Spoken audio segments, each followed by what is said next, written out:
В рубриката "През ключалката" поглеждаме отвътре рекламата в туризма и туристическите митове за нас.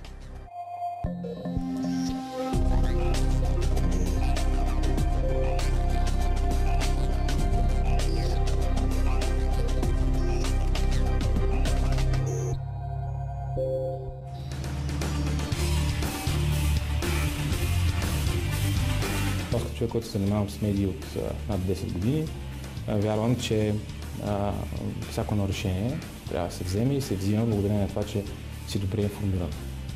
И съответно, то всъщност така започна и абсолютно началото на идеята беше, че когато искаш да отидеш някъде, сме си мислили с моята съпруга къде да отидем за уикенда, мислиш, търсиш и винаги стигаш до избора Копривщица се или Рилски манастир.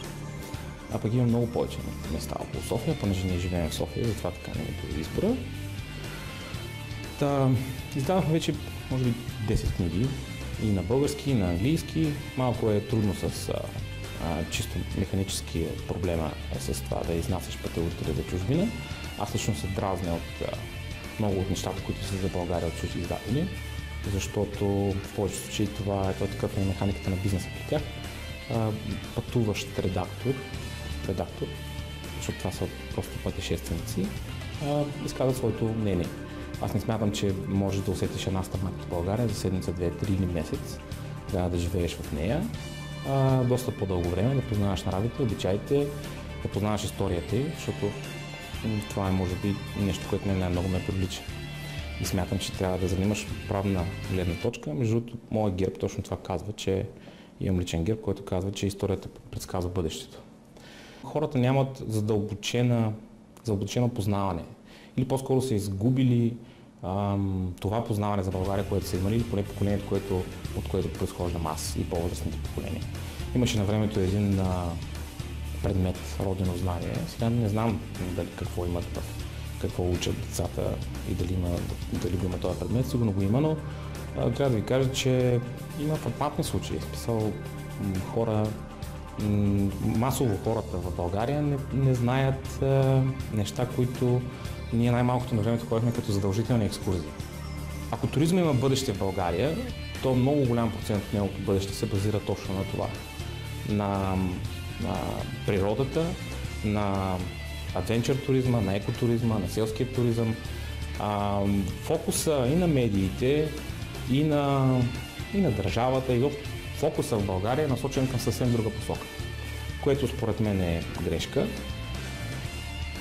Не мога да кажа, че има виновни, по-скоро тя е много глобална тази грешка, но защо за нас е много важно това? Българите, колкото и да не си признаваме, колкото и да учим повърхностна история напоследък, ние сме аграрни хора. Ние сме хора, които са свързани с земята и се чувствате много близко. Аз познавам може би един човек, наистина един човек, в който мириса на гора не отключва позитивни емоции. Предполагам, че вие познавате твърде малко хора.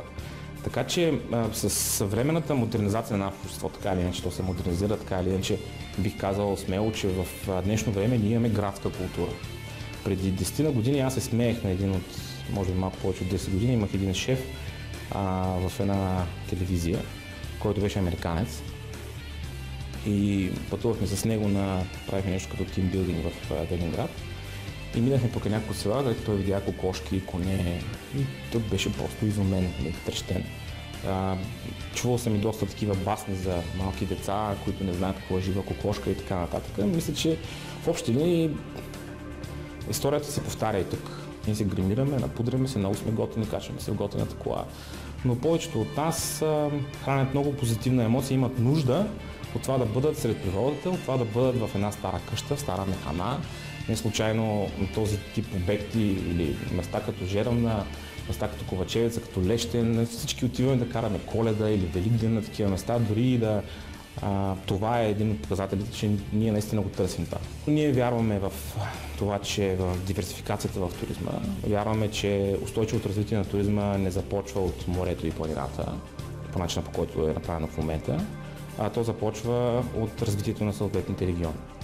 Истината е, че средният профил на сервитьор или на обслужващ персонал в било морски или зимни курорти е ученичка или първокурсничка, т.е. гимназистка или първокурсничка, или съответно гимназист или първокурсник от провинциален град. Тоест, това реално е предпоставка и то вече се виждат резултатите от това, че туристите не са доволни, а това се получава така, защото това е поминък, това е работа, тя изисква професионализъм и изисква да се прави в продължение много дълго време, т.е. ти трябва да се отглеждаш кадрите. Не може да ги отглеждаш само в 3 месеца на морето, не може да ги отглеждаш само с 2 месеца или 3 месеца на планината, докато траят тези така наречения масов туризъм. Аз много често съм разсъждавал върху, като пътувам из България, някъде забързан, с колата, нали, имаш техника за 1000 левове, караш кола за 1000 левове, пътуваш да вършиш работа, в повечето случаи, така, да се надявам се повече за 1000 левове, обаче си скапан, изморен, кофтите и виждаш един овчар, който посе едни овце. И си задавам въпроса, кой е по-щастлив? Не съм убеден, че аз съм по-щастлив.